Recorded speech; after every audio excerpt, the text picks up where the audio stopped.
Do you believe in punishment for abortion? Yes or no, as a principle? The answer is that there has to be some form of punishment. For the woman? Yeah, there has to be some form. That was Donald Trump saying that women who seek reproductive care need to be punished. I'm Ben Meiselas from the MeidasTouch Network. This week, voters rejected that, which is embodied and imbued in the entire MAGA Republican Party. And by the way, even after issue 1 was passed by the voters of Ohio, we've now seen statements by the MAGA Republicans in Ohio stating that they do not want to acknowledge the constitutional amendment. They say that they view it as vague and ambiguous, and that they are not going to allow the constitutional amendment to be enforced. I mean, folks, this is straight up fascism. I want to hear from the Suburban Women Problem and see what they have to say about this. You're not going to want to miss this clip. Play it. Hi, everyone. Thanks for joining us. I'm Rachel Vindman. I'm Jasmine Clark.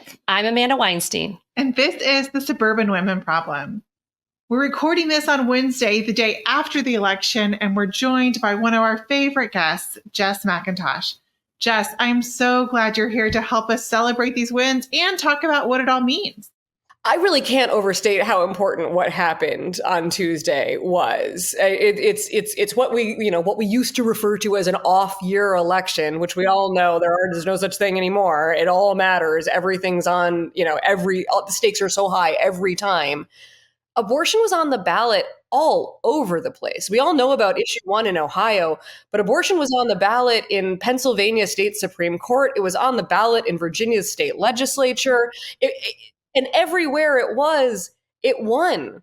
That means that we are now 7 for 7 in terms of ballot initiatives that protect reproductive rights. And that goes from red states like Montana and Kansas to blue states like Vermont to the swingiest of swing states like Ohio. When we say that this is an issue that animates women across the partisan divide, this is what we mean. You do not get to 57% wins with just Democrats. I wish that there were so many. Exactly. Democrats. Yeah. But you can't. That means Republican women, independent women, rural women, married women, white women, nobody wants to lose their bodily autonomy. It's really just that simple. I mean, the majority of men voted for issue 1 in Ohio, right? It wasn't even just women. Like the majority of people were like, maybe government shouldn't be that involved with my personal life. I think that it sets such a bad precedent when you do that people are kind of like seeing that now. And they're like, yeah, no, that is actually extreme, or we are seeing a rise in extremism. And so we need to protect ourselves from that. And that's what I feel like this was a referendum on. It's just like, yeah, it was a referendum on extremism and people rejected it. And I do want to say that there was something special about Ohio because we're 7 for 7. We went everywhere. Got it. That's great. What Ohio women had to go through to have this victory. The voters of Ohio just jumped through like 28 flaming hoops, not like just hoops, but they were on fire and they jumped through them. And then last night, I don't know who he is, guys. Sorry, I don't know everyone's name in Ohio, but said, well, there are legislative tools still at our disposal that we will use. What, to thwart the will of the people? Oh, that would be the Speaker of the House, Matt Huffman, throwing a little tantrum or a mantrum, if you will. They were very upset. They had a lot of feelings. There were a lot of mantrums on the Twitter last night from Republican men. They're very upset right now. We might need to be a little gentle with their feelings that they didn't win and they should get used to it, I think. And they said, yeah, they're going to this doesn't stop us. They're planning to put it up on the ballot again because they have the majority right now. Based on an unconstitutional map and gerrymandered map. So they will just keep putting it on the ballot. And to that, I say, go right ahead, because we just showed you we will show up. So I'm happy to keep showing up for every single election. Do they want to keep losing? Because I feel like things like that are like, I am losing really bad, but I'm going to just double down on this. Even if I just lose, I am going to lose in a, blaze of glory. I don't understand when it's going to click that they need to switch gears. No, the disinformation, honestly, it reminded me of, like, I haven't seen disinformation like this in any campaign since 2016, since I was on the Hillary Clinton campaign. And at that We point, like to go big or go home in Ohio. So yeah, the disinformation was coming from Russia then. Here it was coming from inside the House. Like, it was coming from the governor's mansion. It was coming from the state legislature. It was coming from Republicans in office in Ohio. it was on the ballot. The Yes. ballot wording was misinformation. Absolutely. Absolutely. I mean, the TV ads that Ohio was subjected to that just straight up said that the ballot initiative was about something that it was not, and left out what it was about. The ballot language that discluded IVF and miscarriage care. I mean, just the fact that Ohio women had to vote no in August and yes on Tuesday is a big deal. Like, that is very difficult to get people to turn out twice for a thing, and then to vote different ways for the same result. They tried every dirty trick in the book, and we won anyway. And I want that to be a lesson to people. One, that when we mobilize, we win. And two, they wouldn't be resorting to these tactics if they could win a good faith argument, but they can't. That's why They know they can't. That's why they don't say Right. that they want to get rid of sex ed in schools. That's why they don't say that they want to ban Toni Morrison. That's why they don't say that they want to stop teaching American history. That's why they say parents' rights, because they know if they actually tell us what they want, pro-baby. we Or reject. pro-woman. Right. I just want to take a moment to thank you three, honestly. Like the Suburban women exit polling. I mean, an exit polling, please take every exit poll that you ever read with an enormous helping of salt. Yeah. But It's all data. A little bit now, of salt is good. now that the results are in, we can sort of see that the exit polls probably weren't wrong, because we don't get to those numbers without those. Suburban women really did it. Like, they did this, and Bam. they High did five this. yourselves, ladies. Seriously. Like, everybody who is listening to this podcast, everybody who has ever taken an action because these ladies have suggested that you should, like, this win is on you. Like, this is yours. So, like, thank you. You know, there are people who have rights because you all decided to organize, because you were sick of being underestimated, and because you wanted to be heard, and you were. You're so powerful. You're so powerful. And we did it our way, I think. We didn't do it with hacks and misinformation. We did it by talking at the bus stop. And we did it by having coffee with Yes. a friend. That's and we how did it by is. all this. Yes, I know. It's about authenticity. And that is when we reach people, you might not have the perfect words. I don't have, it's not like Trump, the most beautiful words, but you might not have like the perfect speech to give, and it might not be practiced, but when you speak from your heart and you're genuine, people understand that. And that's what you said. Like, Amanda, we had coffee, we talked to people at the bus stop, we talked to people and connected with people, and it was real. Yep. We shared our stories. We don't need talking points. No one knows your story. No one can say that wasn't the right talking point for your story. It's your damn story. Right. And we didn't perform. I think that was a big thing. It was like it was a performance. It was a performance. And it was a performance for a school board. It was a performance for the media. They did so much for media attention, all those things. And I think what we do is we just say, let's have a real conversation. And then let's show people how to have real, authentic conversations with their friends.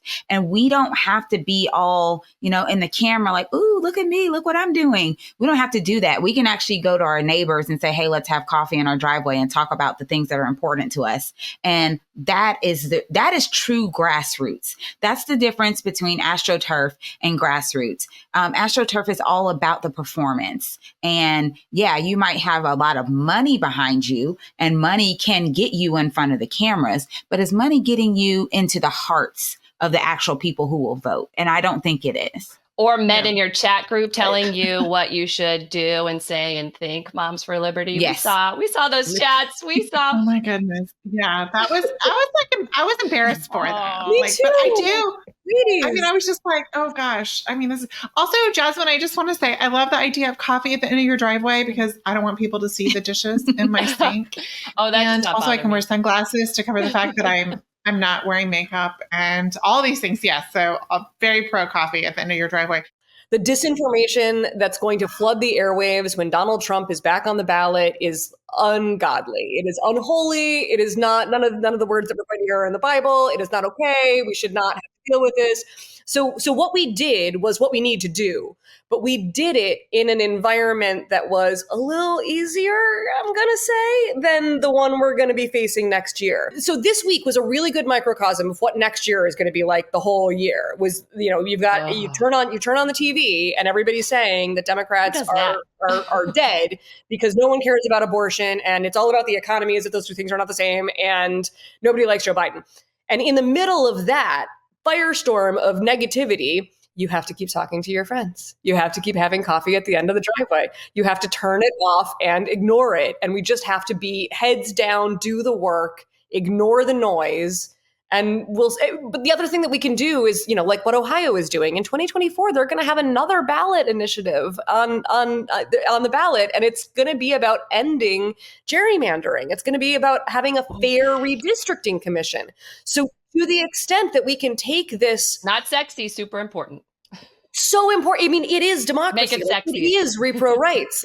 And it will really, really piss them off because they can't win if they're not cheating. So if we take away their ways of cheating, they're going to be so sad. Do it, But I think your point is really important for Virginia, because we were told not to have these conversations. Don't mention CRT. Don't talk about our schools. It will all just go away if we ignore them. And this is what happened last time in Virginia. And suddenly this time, when we're having these conversations in Virginia, a completely different outcome. Look what happened to the Virginia legislature. These are great things. Look what happened to Glenn Youngkin's presidential campaign. I know. I'm so excited about this. I'm like, I feel like, honestly, 2020 was maybe the fluke. It was the wake up call for Democrats. And, now we're seeing no, we actually, when we talk about the issues that we care about, we actually win, and we win definitively, and we flip houses. That's amazing. I can't wait to see that in Georgia. So when I see other states do it, it makes my little heart flutter. So I'm so excited about what happened in Virginia. And Virginia is large. This is where you get the strategist pundits. Virginia is seen as a bellwether. So what this means is that for the next year, we can say, "I told you so." They know, even the Bill Kristols of the world know that Glenn Youngkin, champion of parents' rights, failed. He failed miserably. He failed. He couldn't even hang on to the one chamber that he had, much less flip another chamber. He lost across the state. That doesn't work. It turns out we actually don't like extremism. We want common sense. And that goes across party lines. And that's going to matter a ton in 24. So this not only did it protect the rights of women in Virginia and lots of people in Virginia, and it stopped Virginia schools from turning into Florida schools, it also stopped the pundit class from declaring that these issues didn't matter for the next year. They know they do. They can't say that without looking silly now. It's not going to stop them from saying it, but at least we can laugh at them with more security. As a very recent Virginian, I have moved from there, but was very much on my heart. And I was checking obsessively the results there last night and just so excited. And seeing their joy was also just, really great on social media, and seeing how excited I've been smiling all day. I have crow's feet. My trolls are pointing it out, and it just makes me more excited the more they point it out. And I'm like, I know it's because I'm smiling so much. Why are they pointing out? Yeah. I mean, I really do actually. I'm so exhausted, but it's not a thing for me. But I do actually like my crow's feet, and I like that it. I like my crow's feet. Me too. I was thank you. I'm not in love with all of the aspects of aging, but I gotta say my crow's feet are look, I do smile sometimes. Look at that. You told me to smile more, and I did. And now you're complaining about how much I'm smiling. And ladies, I am smiling a lot today, and I just can't help it. And I think this is important. I think there's actually a substantive point to make about how happy we are, because I want to remember in 2018, right? Okay, so 2016 sucks, awful. We drank under the desk for weeks afterwards. Maybe I drank under the desk for weeks afterwards. I don't know what you all did, but it was not a good look.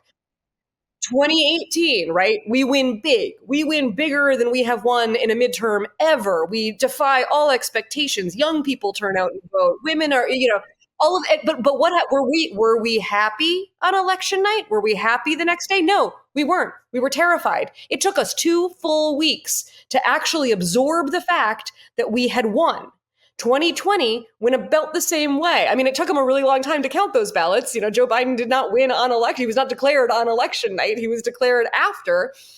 But we sat there with like fear and like looking around, like, is this real? I don't know. It feels kind of good, but is it? And now I have to like, I'm second guessing myself, all of that. And that happened again in 2020. This time we didn't have any lag. Like we won, we recognized we won, we celebrated that we won. We started celebrating loud last night and we're even louder today. Like that's what we need to do. This defense. We came out of the defensive crouch. You know, Democrats have been in a defensive crouch since 2016, a paralytic defensive crouch. And it's like we've sort of been nudging our way back to normal since then. And I feel like this is the one where the dam broke. Like we didn't look around. I mean, I'm a Mets fan, which really does like prepare you for being a Democrat because I'm like always ready to lose. Like even when we're winning, it's like, yeah, well, not really winning though. We're only winning with stuff that doesn't matter. We're going to lose. Yes, Don't worry sounds like about being it. a Falcons fan. Yes. So we need to not do that as Democrats. Like we are big and mighty and we win. And so the fact that we're all happy today actually does have a substantive point. Like it does matter for 2024 that we are loud and proud about our victories because we all share them. Everybody did this. This wasn't Joe Biden. This wasn't the top of the ticket. This wasn't the Senate candidate. This was you, literally you. So thank you, everyone, for joining us on this special election recap episode. We are so grateful to have this community, and we're so proud of the difference that we all made last night. Thank you again. We will see you next week on another episode of the Suburban Women Problem.